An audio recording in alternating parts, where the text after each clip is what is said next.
Very special edition. Every edition of the podcast is very special, but I want to welcome James Williams back to the podcast. We had him about a year ago, 10 months ago or so. And It's interesting because we were talking off the air. We're going to talk about the same subject. But before we get to that, man, I want to just actually embarrass you a little bit. Because go ahead. I'm all for it. When we met, you were working at RCC and you were trying to figure your way out. And you ended up at Long Beach State. But now, you're the assistant digital editor at the OC Register. You're doing stuff with the BLEAV network on the UCLA podcast. You covered UCLA on and off for the last few years, and you're still doing a lot of stuff in the digital space on wrestling. So I just want to tell you, it's been fun for me to watch kind of your progression.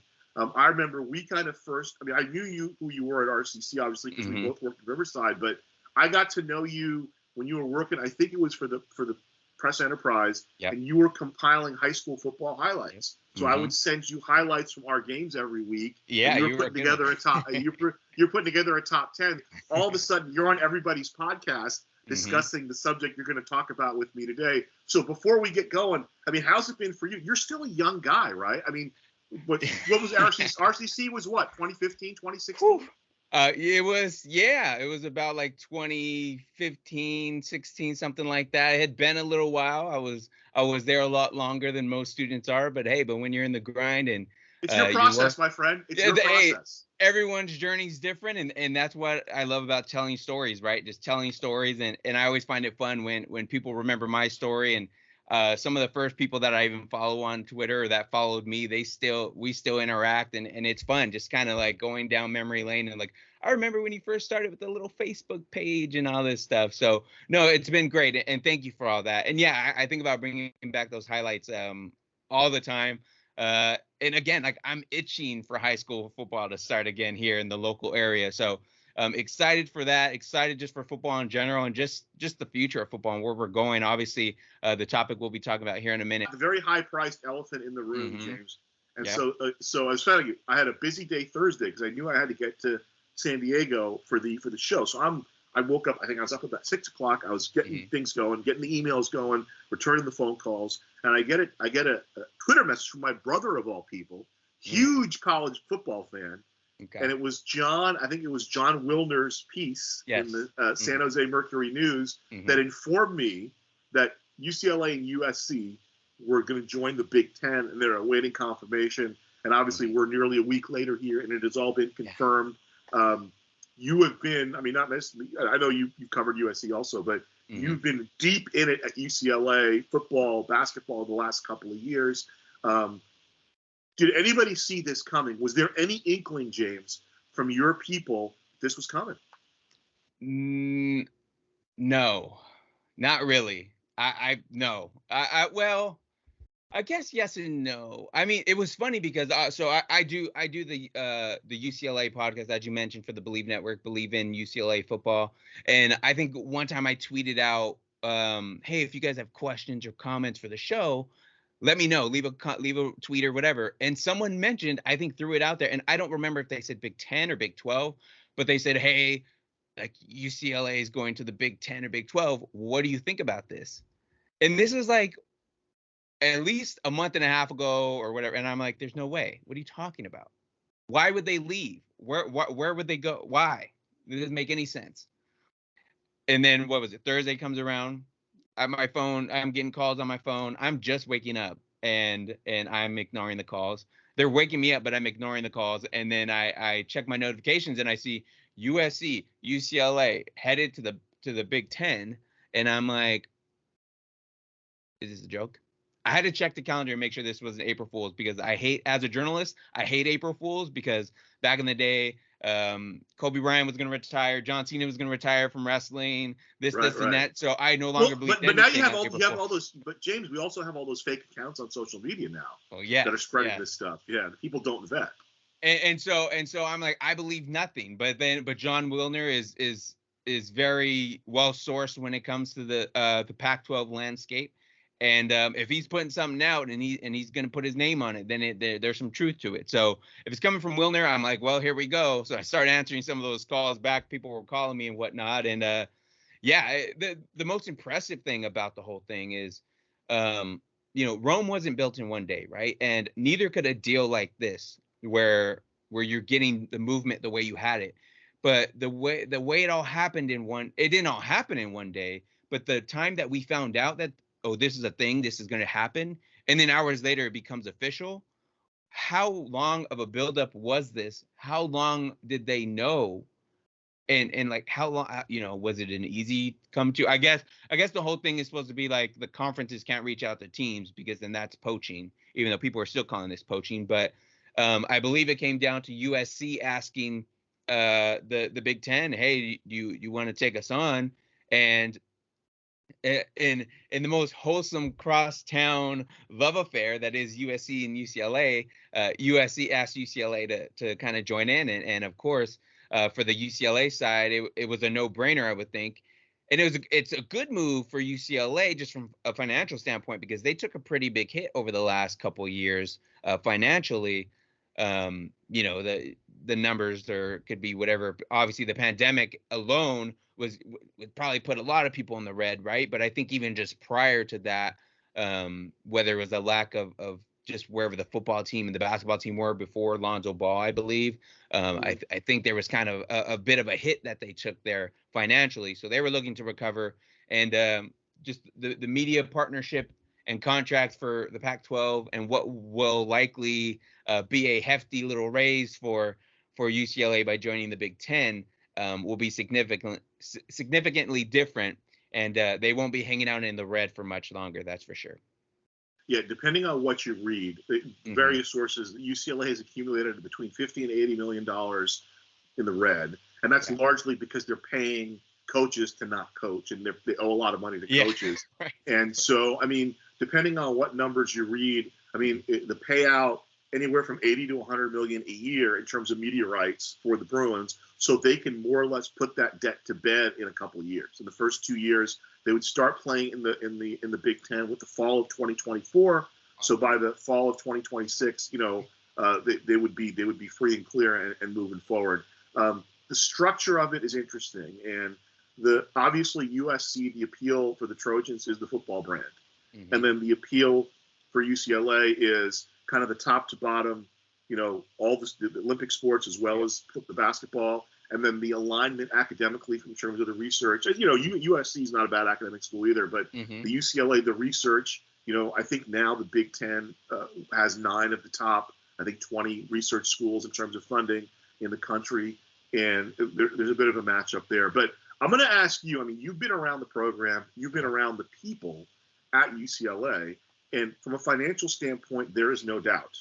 You couldn't not make the move. But from a cultural standpoint, basically you're writing off 100 years of tradition to go play in the newfangled world of college football. And let's make it clear, this is a football motivated decision. Where do you think? What are some of the pratfalls UCLA could discover? Maybe the grass isn't greener on the other side, despite the level of money. Yeah, so that's gonna be the interesting part, right? So you're gonna be, obviously there's like just the logistics of things, right? And that's why for me, I'm like, there has to be more to this. You're not just gonna have USC and UCLA be your only 2 teams on the West Coast, right? There has to be. That's why I thought maybe you're gonna get an Oregon or a Washington, maybe some other Pac-12 schools. I don't know how the logistics are going to work yet, because that's a whole lot of travel they're going to have to be doing. Obviously, for football, maybe not as big of a deal, right? Because it's only once a week, and they can maybe take an extra travel day out there if needed. In 2024-25, when these teams join the Big Ten, will the Pac-12 exist? Woo! That's the question. Just based on the conversations that have come out earlier today before we even started recording, I mean, it looks like the Pac-12 is going to try and stay together for with the teams that they have at the moment, and they're going to work on some. They're jumping ahead on the media negotiations to try and get that going. I guess some of what I read from John Wildner is they were planning on having some of that originally just later this year, but now because of UCLA and USC and maybe them just wanting to add a little stability with their media landscape, they jumped ahead and put out a little one-line statement earlier today and saying, hey, we need to work on something, and we're going to start doing that now. And the powers that be for all the different schools that are in the Pac-12 still are going to kind of try and work something out. Now, that doesn't mean they may not add a few teams, and I think that's the goal. But then you're also hearing on the other end that you may get the Pac-12 merging with the Big 12 or something like that, which is interesting. Big 12 right? basically rating the Pac-12. Right.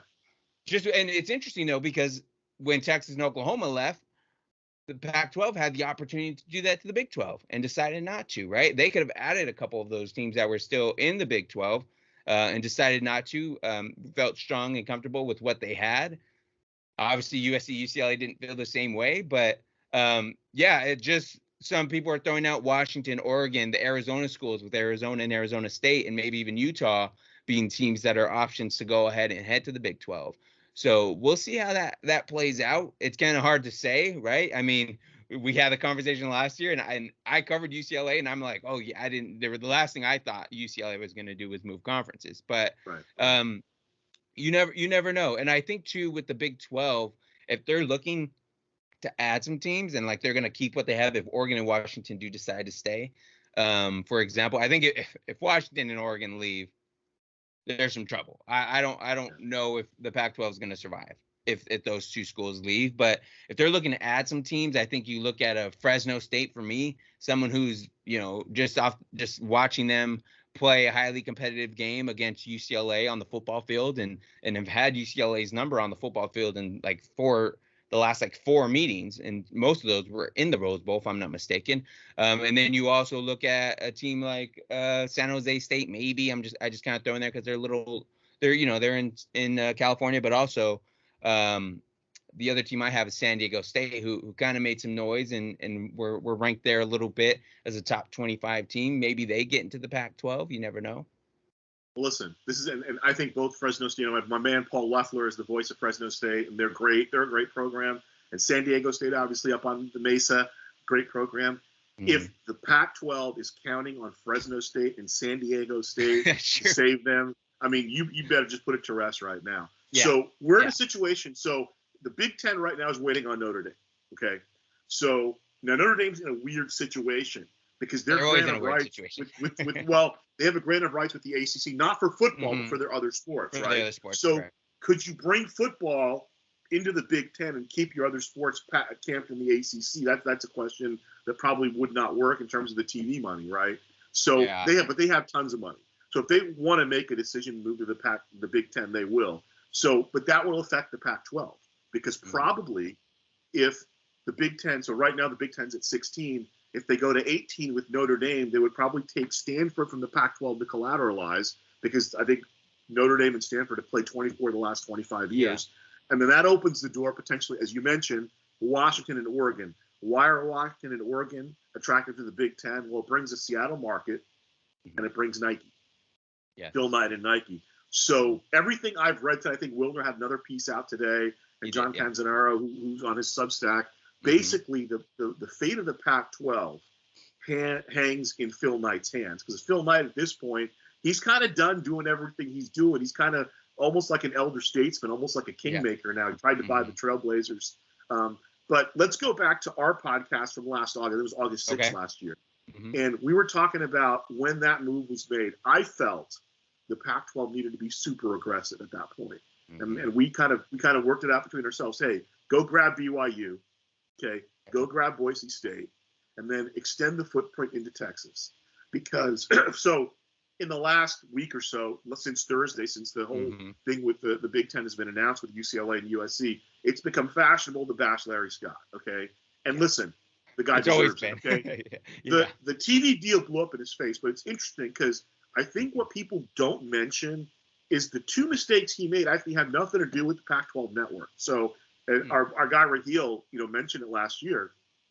In 2010, they made the big move to try to basically bring 4 Big 12 teams into the Pac-12 to make it the Pac-16, because they wanted to bring Texas in, right? And it was going to be Texas, Texas Tech, Oklahoma State. We're going to join, and they're going to split it up, and we'd be Pac-12 East and Pac-12 West.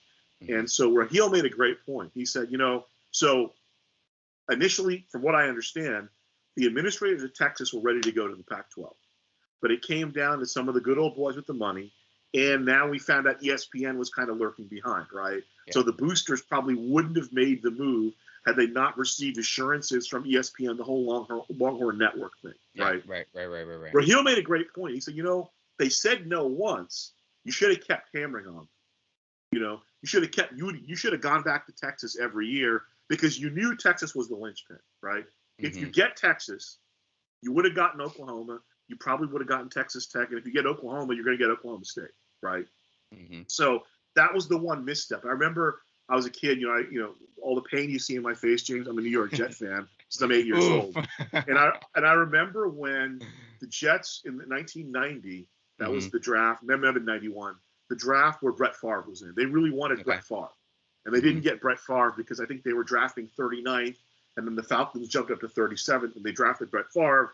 The Jets drafted a guy out of Louisville named Browning Nagel, who you never heard of, for good reason, right? Yeah, exactly. But the mistake, so Ron Wolf at the time was an executive in the Jets. He later moved over to the Green Bay Packers and helped build their Super Bowl championship teams. And he's always pointed out the mistake the Jets made was the next year, the Falcons had fallen out of favor with Brett Favre, so he was available, and Green Bay ended up trading a future number one for him, which at the time people felt was overpaying, but obviously it worked out, So he said the Jet scouts had it right. They knew what they had in Favre. They just weren't willing to pay the premium to bring him in the year after. And their mistake was, hey, you never know who's going to trade above you. You can't control that. But when he was on the market, they should have gone out and gotten him. And I think what happened with Larry Scott is twofold. Okay, so you missed out on Texas the first time. You have to keep hammering them. But the real thing was when the Pac-12 network kind of imploded, there was an opportunity to do a partnership with ESPN. Now, the partnership would not have been as lucrative as the SEC or the Big 12, but it would have gotten you in the mix with ESPN, and then you could have figured out some leverage there. Because, and we'll get into it as we get deeper into it, it seems that these moves, whether it be the SEC or the Big Ten, James, are being heavily influenced by Fox and ESPN. Now, obviously, both networks are denying it, but there's got to be some behind-the-scenes stuff going on there, and I don't think that USC and UCLA would have made these moves unless they'd gotten the assurances from the Fox people in terms of the revenue they'd be getting. It's the scene in Godfather when they're driving in the car, and Marlon Brando, as Don Vito says, until today I didn't know it was Barzini all along, right? So now we know that it's going to it's a two-horse race, and the two networks are really fueling this. Was there any thought to that? Like, did any of the UCLA people you talked to have any inkling in terms of the influence of the networks? Not really. I mean, the network thing really isn't really talked about, but I think like that got on my radar, exactly what you said, from Wilner. I think Wilner put that on my radar, especially obviously if you look at half of what the panel is for the primetime game for it's well represented with USC. Where you got Reggie Bush and Matt Leinart both on there, for example, right? But no, I think for the Big Ten and for Fox, I think there's a lot of interest there, and they're highly featured on their primetime games right there smack in the afternoon. So no, I wouldn't really say entirely the network comes to mind. I think there's a lot. It was interesting because there was just a lot of people kind of in shock with just, oh, this is happening, right? Because one of the things I haven't done a podcast yet, even with my co-host for the BLEAV in UCLA podcast, football podcast with Josh Woods. I text Josh and I'm like, Josh, I think we need to do a podcast here. Stuff's going on. And he goes, he's in the Canadian Football League and he had a game that day. They had a weird Thursday game, and he goes, yeah, I heard about it. Like, I'm getting ready for the game. So obviously we can do a podcast right then and there, but he's like, I don't like it. And I'm like, ooh, he didn't tell me much more than that, but I'm very interested to know why he doesn't like it. And I don't know if it has to do with tradition of the Pac-12 or what, but yeah, the media markets really don't come into play. I think sometimes, especially at like the athlete level and stuff, they're not really thinking about that kind of stuff. They're just looking at who's on the schedule next or whatever. And you're definitely, not that I've been able to talk to Chip Kelly, but if I were, the last thing he was going to say is like, we're not looking 2 years down the road. We're just trying to have a great Monday, which is what he would always say. So yeah, the media thing isn't something at the level anyone I'm talking to. They're not really talking about the TV landscape of things the same way the athletic director and maybe some of the big higher ups would be talking about. But no, it wasn't really a thing. But it's definitely something that's a thing. And I, they can deny it all they want, but they are going to have an influence because they have the money and they can kind of they're the puppeteer, right? They're the one kind of pulling the string. I mean, listen, and I'll tell you, as a UCLA alum, somebody who went to UCLA, grad school, albeit, but I mean, I went to UCLA. I went to football games at the Rose Bowl. It was disappointing, right? Because it's 100 years of tradition, and it's these traditional rivalries that you wouldn't otherwise think about. You know, like I'd never been to Pullman, Washington, when I was in grad school at UCLA. I'd never been to Corvallis, Oregon. And now there was no rush to go to any of those places, right? But I mean, I've been to those places now, and I get it now, you know, and I get it. And I've been to Tucson now, and I've been to Tempe, and I understand now. I understand the Pac-12, that footprint and that tradition. Now, the Pac-12 really started mostly as a Pacific Northwest Conference, and then obviously the California schools added in. But the idea that UCLA is not going to play Stanford and Cal every year is, you know, because I've grown up with it. Now, listen, I understand on the business side, right, why they made the decision. But the issue that I have is I think this is entirely preventable, because I think the Pac-12 was never going to get a deal the way that the Big Ten and the SEC got deals, but they could have gotten a way better deal than they had because if they leveraged their markets in the West Coast. And the regionalization of it, the college football has always been a regional sport, but you got to kind of think ahead. And this frustrating thing is, you know, Scott is a tennis guy, comes from the tennis network. And he should have seen how the tennis is focused around the four majors, right? And the Pac-12 should have focused around, obviously, you know, football, basketball, and you pick two sports. You know, I think volleyball would have been a great choice because of the dominance of the Pac-12 teams in that volleyball. And maybe you make baseball, you make those the tent poles of your network, and you fill everything else in. And, you know, like I've been reading a lot of stuff, and I think this is a greater issue than just one guy, because everybody's kind of laying it at the foot of Larry Scott. And listen, he made a lot of blunders, don't get me wrong. And he you know, like from the profiles you read about him, don't paint a flattering picture. Let's just say that. I never met the man, so I don't want to talk bad about him out of Scott's. But the issue really happened is that he had kind of for a guy who comes from the TV background, he did not have a tremendous amount of vision. You thought that was going to be a strength, that was going to be an advantage, right? It's like hiring Colonel Sanders to do your catering and the chicken's not good, right? So like they hired a TV guy to structure this TV deal, and he did a bad job of it because he couldn't see 10 years down the road. And that's kind of what we're seeing now, James, is now, like it used to be, television was a 3 to 5 year window. And now with all the options, you know, the streaming and this, that, and the other, you got to look 10 years down the road. I mean, it's been 10 years now for the Pac-12 network. As I'm telling you, I live 3 miles from campus, 4 miles from campus. I have DirecTV. I cannot get the Pac-12 network. There's no digital option for me to purchase, which I would gladly purchase, you know. And coming from a marketing background, I was always taught if somebody is going to calls you and wants to give you their money, you figure out a way to make a deal where they can, you know, if they want to spend money with you, you will facilitate that as best as possible. And I think Larry Scott was a problem, obviously, with that, because he's the ultimate vision. But where were these ADs in the Pac-12 to say, Larry, listen, we got LA, we got Seattle, we got San Francisco, we got these 3 markets in the league. Let's leverage those until we can't leverage them anymore. You know, Phoenix, throw Phoenix in there. I think Phoenix is a top 20 market. And we have all these great markets. We have all these great markets, and you're telling me you can't get blood out of that stone? You know, that's what I'm angry about. It's not necessarily the execution can fail, right? But I mean, to go to the KFC, if you're selling fried chicken, everybody wants burgers. You get a burger chef, James. That's the way I look. That's the way I looked at it. No, like that's a good point, right? And it makes me wonder. So, one, I'm very excited to potentially be going out to the Pac-12 Media Day, which is in LA. The Pac-12 Media Day is at the end of the month, I believe, if I remember correctly. So stay tuned for that. That should be fun. Is it Vegas this year, James? Vegas? No, it's in LA. It's in LA. Okay. It's been in LA, but that's the point I was going to make, is especially with the new commissioner, George Kliavkoff, or that's the pronunciation I'm going with. He's was kind of based out of Vegas. He was moving and shaking and doing some business in Vegas. And we saw a lot of that. He just had his 1 year anniversary. Well, the day before his 1 year anniversary as commissioner of the Pac-12 is when USC and UCLA left. But happy anniversary, George. Happy anniversary, George, indeed. I'm sure he didn't wake up happy. I'm sure maybe the candles went out a little earlier on that cake. If we end up, basically, it's the SEC and the Big Ten, right? So let's say, for argument's sake, the Big Ten now, they add Washington and Oregon, they add Notre Dame and Stanford. And then the SEC in turn raids the ACC.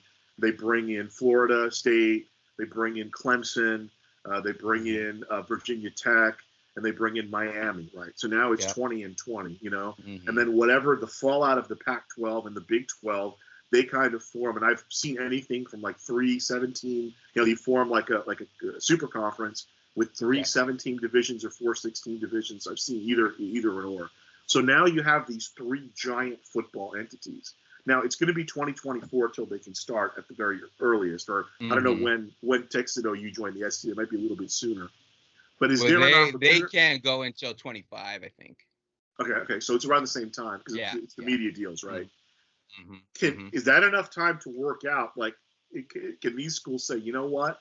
Let's do these football and basketball super conferences, but for the other sports, let's keep it the way it was. Is the toothpaste out of the tube? Are we too far gone to maybe go back? It is 2 years. I remember, you know, there's a great book, which was later a movie called The Late Shift. And it was about Leno and Letterman after Johnny Carson retired. And Jay Leno got the job largely because of the work of his manager, Helen Kushnick. She really did a great job playing hardball with NBC. But then NBC kind of reneged. Not reneged, but they had second thoughts, right? Because, well, what do we do with Letterman? And they actually put a deal memo on the table that, hey, Dave, if you sign this, they wanted to keep it from going to CBS. So if you sign this memo in 18 months, we'll reevaluate and we'll give you the show in May of 1994 or whatever it was. And obviously, he ultimately turned it down and went to CBS. But I'm wondering, is there still any wiggle room if we go to these 3 football super conferences and basketball super conferences? Might there be a landing spot for some of these other lesser revenue sports to maintain some of the integrity of the Pac-12, the Big 12, or the Big 10? I kind of heard some of that being thrown out, right? Where it's just kind of like, hey, if this, like, again, if these are football moves, if these are, you know, maybe some basketball influenced moves, then just have it be those, right? You mentioned John Savage there. He didn't really want to be part of this. Maybe, you know, find a way, especially because you're playing a lot more of those games, right? You have a lot more of those games going on. Maybe you don't have to travel you shouldn't have to travel as much. Maybe you kind of regionalize some of that. You're right, but that only happens if the Pac-12 can assert some leverage, right? And that's the whole thing. If they lose Oregon and Washington, I don't really see that happening. I think the cat's out of Stanford. I think the cat's out of the bag. That's why, right? Klyavkov now, it's in his court, right? And you can lay the blame at Larry Scott for a lot of stuff, but this is on him. Anything Texas going forward, and we talked about this last year when Texas and OU left the SEC. I came out and said, hey, Pac-12, you need to be aggressive. And our boy Raheel convinced me. I don't know if he convinced you. He convinced me that Houston would fit the Pac-12, you know, footprint. I remember he said that. And I agreed that, hey, you know, it probably wouldn't be it would be a smart move to get a footprint in Texas. You can't get the Longhorns. That's the prize. But if you can get, you know, Houston and TCU to collateralize, that extends the footprint of the Pac-12. And then if the Big 12 is able to collapse, you could dive in. There's some other schools available, you know. And I said it then. I'll say it now. The Pac-12 will rue the day they did not get into business with BYU. I understand why they didn't get into business with BYU, but from a money standpoint, you have a natural rival in Utah already there, and you have a fan base in Southern California. And, you know, Provo, obviously, and they're a football brand. Are they a football brand at the level of USC? No. But they're a football brand. They have a football tradition. Boise was the other West Coast power I thought they should add and just go to 16 with the Houston and TCU. But, you know, now the Big 12 is in business, and who did the Big 12 add? Well, they added BYU and they added Houston among the other. I think Cincinnati and Central Florida were the other two. But Klyavkov seemed very comfortable staying at 12. Now, listen, there's a lot of stuff behind the scenes that you and I don't know. Maybe he had some other things in mind. But that leads me to believe that he was completely taken by surprise by UCLA and USC leaving. And if you're the commissioner of the league, that's not a good look. That's not a good look, James. So that's the thing. And that's what I want to know, right? So that's what I heard. I think it might have just been from Wilner or whoever, like, hey, like he didn't know. There was no inkling that he knew. I think when he knew, when he found out, when the rest was found out, more or less. To that point, though, again, the Big Ten and the Pac-12 were supposed to be in this thing called the Alliance. Yeah. And I thought that was you a guys mistake. But we knew that there was something shady from the beginning on that. Yeah, I mean, it was never that official. Was the that was for the Big right, Ten. Gentlemen? That was to collateralize against the SEC, right? Yes. The Big Ten got in business with the Pac-12 and the ACC to defend them against the SEC. Nobody figured out how to defend themselves against the Big Ten. Yeah. Well, that's the interesting thing. So I would have loved to have been a fly on the wall for that conversation, assuming they have had this conversation by now with Kevin Warren and George there. I want to know. Yeah. Do you think they had a friendly alliance bit like conversation, or do you think things have changed in that regard over the last year? Because I think in business, there's never. I mean, it sounds horrible, right? From like a mental health, there's never full trust, right? Because you understand. I always tell this to my friends. It's like, I've met a lot of athletic directors. I've met a lot of university presidents. They're very nice people, okay? But if you think they have anybody's interest in mind except their own, that's what they're hired for, though. No, grow up, right? Yeah. And I'm not saying it makes them bad people, but the second your interest goes against their interest, you're not a priority for them anymore. And that's the nature of the beast. And I'm not saying it's right, but that's just the way things go. And league presidents is the same thing. They're out executing an agenda. They're executing a vision and an agenda, and they need people on board to be supportive of it. To me, James, though, that's a benefit, but it's also a negative. Because if you don't have somebody in that room who can challenge your views, you put yourself in a weakened position. That's my opinion. And I think that's what it comes down. It's like survival of the fittest, right? And if UCLA and USC wanted to be a part of the boat that they thought was going to be going in the right direction or help push that boat in the right direction, and they didn't see that with the Pac-12. So maybe George was comfortable with where things stood with the Pac-12. But again, if you're USC, you're UCLA, and what could be coming here, just the hype already. Part of me wonders, does a lot of this movement happen if Lincoln Riley, Caleb Williams aren't there, and the guys that they're getting, they add Jordan Addison, who was the Blitnikoff winner at Pitt last year. Go ahead. If John C. Riley is the head coach of USC, okay, the Big Ten's still coming after the Trojans. I mean, they are it's student just body the left. brand was so down. It was horrible. Like, why would you? It's still a brand. It's still a brand. It's still a brand. Yeah. It's still a brand. I mean, I would have started with Oregon and Washington, maybe, but no. But Sylvester Stallone is a down brand, James. But if he comes to you and wants to make another Rocky movie, are you saying no? I mean, you definitely no. But that's the thing. It's not who the conference went after. It's who wanted to be in the conference. USC and UCLA were the ones knocking on the door, and if you have the LA market knocking on your door, then you take it, right? To me, the rest of the moves are from the Pac-12 because we know the Big Ten has said, hey, we're waiting on Notre Dame. So that could be a month, a year, 2 years. Who knows when they're going to make the decision. The Pac-12, to me, George Kliavkoff needs to move quickly and really cement. He needs to make a deal with Phil Knight, and I think Phil Knight might be his biggest ally in terms of getting stuff going back together. And I'll tell you, that's going to be because now the Big 12 is in a position to potentially raid the Pac-12, and that's what you want to avoid, And I do agree with you. I think if you lose Oregon and Washington, it's going to be very tough to bounce back from that.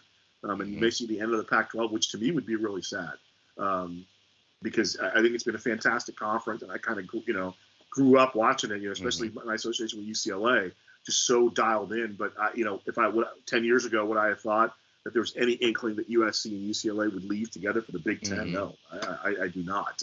And I think we're headed to kind of that especially on the football side, that super conference mentality where you'll have maybe three super conferences of 20 and 21 teams each.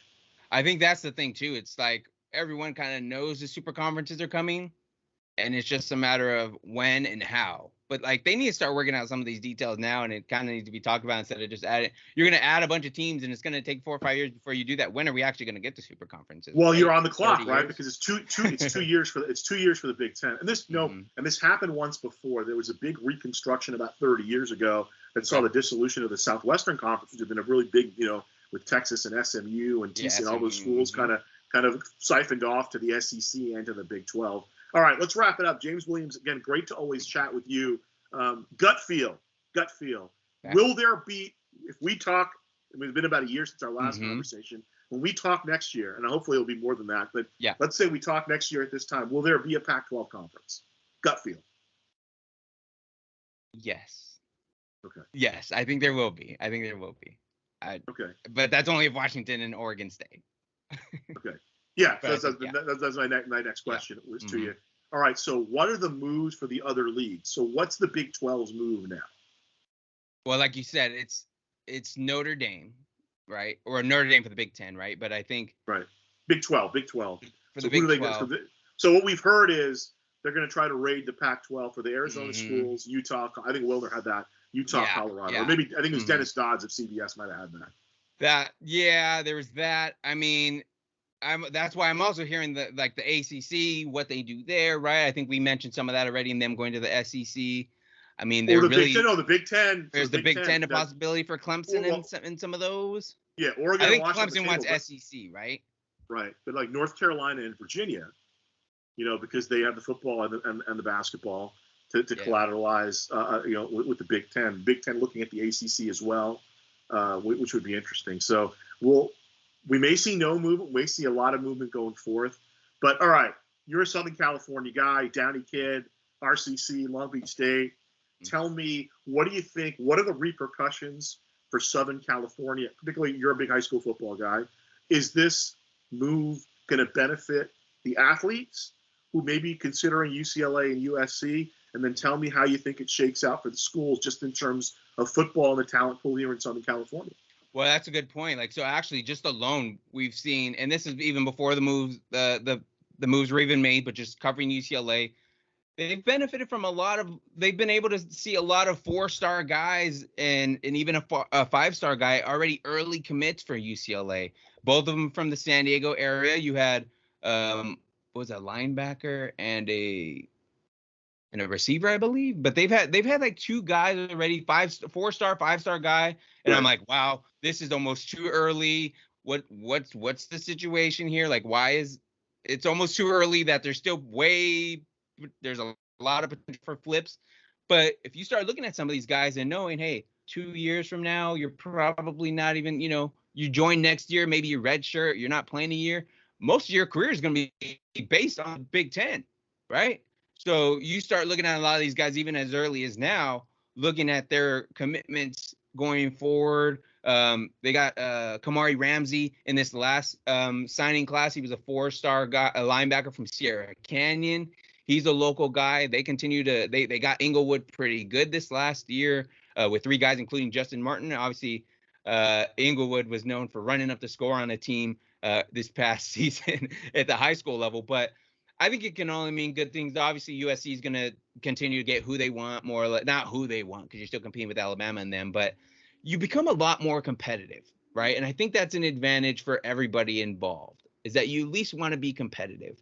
Because for the longest time, I would see these, just not the longest time, but from covering UCLA, you would see USC be in the mix with some of the Alabamas and the LSUs, but not so much UCLA. But now I'm starting to see like UCLA a lot more. But I think it's also going to be a benefit for UCLA because it's going to push Chip Kelly and them to have to recruit more and heavier. I've seen them and the staff visit a lot more schools than I feel like they usually have. The schools are saying, hey, thanks, Chip Kelly. Hey, thanks, Jerry Neuheisel. Thanks, Ken Norton Jr. for coming by our school and talking to us. But a lot of that, they're not going past Arizona or Nevada. But now if you're having the opportunities to have games at Rutgers, at Ohio State, at Michigan State, and Michigan State, maybe you're not going to always get the 5-star guys in those cities in those states, because they're going to want to, they're fans of Ohio State. They bleed Ohio State. That's where they want to go. But Chip Kelly has in his mind of getting the 3 and the 4-star guy, right, and making something out of them.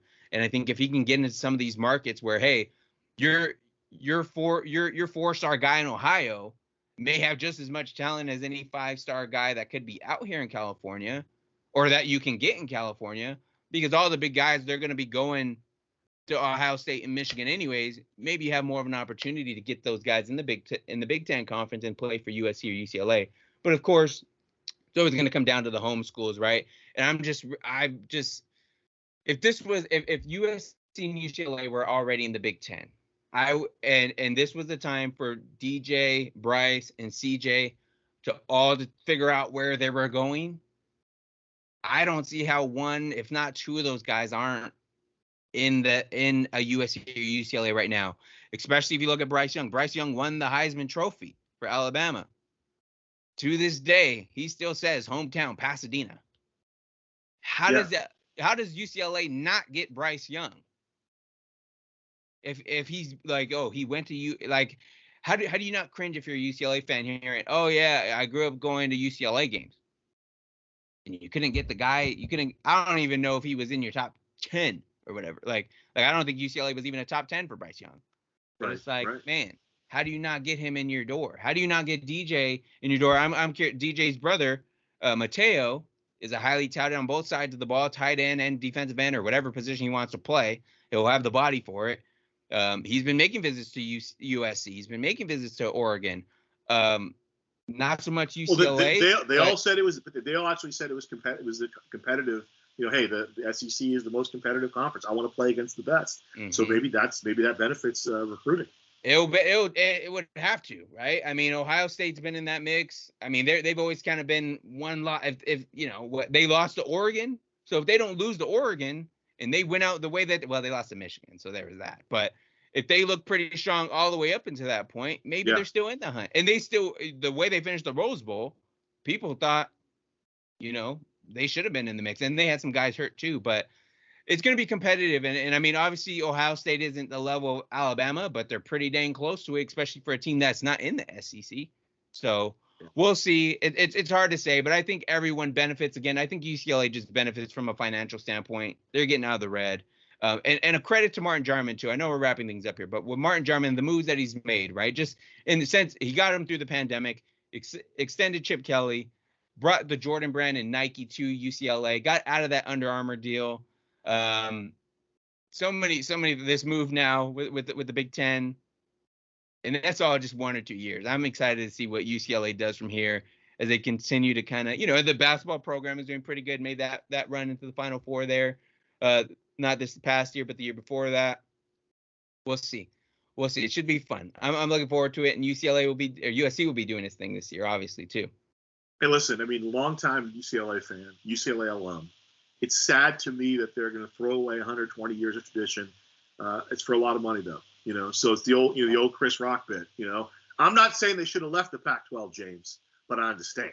Okay, and with that, I'll leave you with that. James Williams. Hey, great seeing your trajectory as well. Now that you're with you're an editor now. Wow, that's a big deal. Big deal with the OC Register and the Southern California News Group. But you got roots at RCC, you got roots in Downey, and it's always great to chat with you. And you always bring the knowledge. Check out his. I'm sure you're going to do a UCLA podcast at some point on the BLEAV Network. So check out what he says. And you got to let me know when you talk to Martin. Let me know what he says. Let me know what you get from him. I will do. I'll be sure to let you know as soon as I find something out. I'll be talking to him sometime soon. If not, we'll just connect with some high school football highlights. James H. Williams, thanks again. Thank you so much.